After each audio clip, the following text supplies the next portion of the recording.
los rábanos, todo. A mí me gusta todo, pero como me gusta todo, todo me gusta. ¿Això què és? Espérate que ahora se lo decimos a Luis, que yo no sé. Són expertes en viure. Penso que ens superen en les seves vivències. O sigui que jo, bàsicament, he après més que elles. Está bueno que comérselo así. Hombre, sí?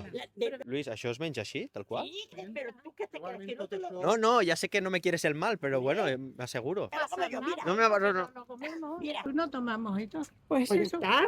I a mi Ah, clar. Pues eso. Lávate esa ilusión, me las caché. La acerga lo mismo, con lo bueno que están las acergas, todo.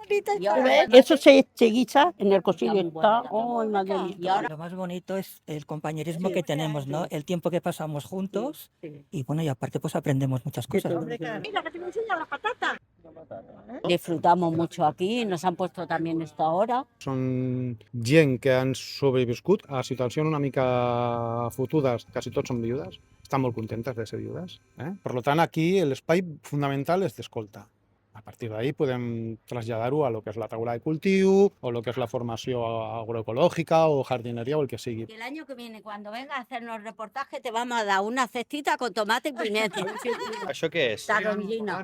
Molt bon, marxem carregats de l'hort.